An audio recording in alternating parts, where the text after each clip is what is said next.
Well, this past week has been pretty big for the DPRK, and it only seems to be getting ready to get bigger. As you recall, not just long ago, they tested their hydrogen bomb, which they announced to the entire world. However, the ramifications of it are not looking good.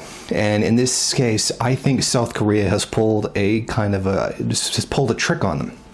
Okay, so they make the New Year's address saying that they're going to be totally ready for war, to do whatever necessary to defend themselves.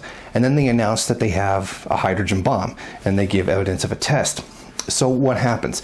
Well, you know immediately after this, the UN Security Council is going to meet and then go put sanctions on them like the bunch of imperialists that they are. Now, what happens?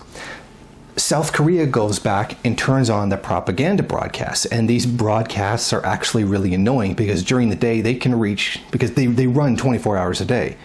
During the day they can reach 9 kilometers into the country. At night, when it's quiet, it can reach 24 kilometers into the country. And one of the things the DPRK is complaining about is that it's disturbing its citizens.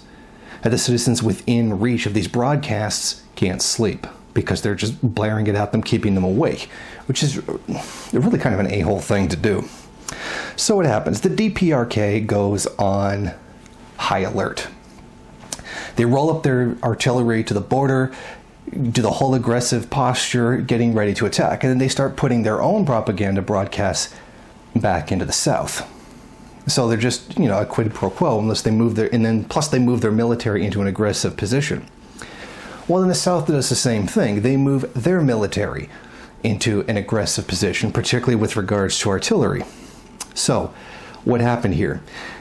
Essentially, what happened was the DPRK made their announcement of their sovereign right to defend themselves from the aggressions of imperialism. So South Korea turns on the broadcasts, gets them to freak out because they know this is one of their buttons. If they do this, they're going to piss them off and agitate them into reacting aggressively.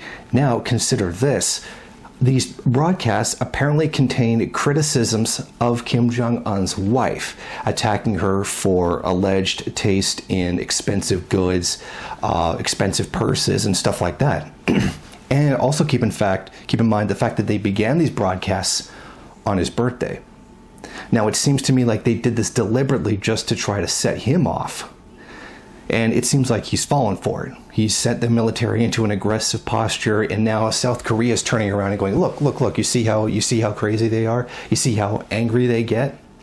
And all of this is intended to make the DPRK look worse before the UN Security Council meets. And I guarantee you they're going to bring up this incident with moving the artillery close to the border in response to the propaganda broadcasts.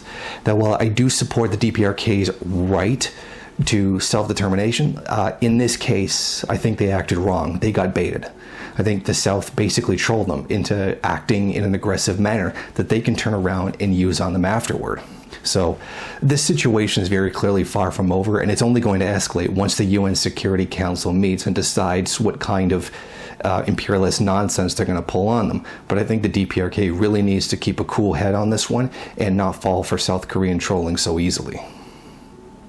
If you like this video and you'd like to see more of them, then head over to my Patreon page and show your support. Or you can go to the MRN bookstore and check out some of the latest books available. Don't forget to rate, comment, subscribe, and share on various social media.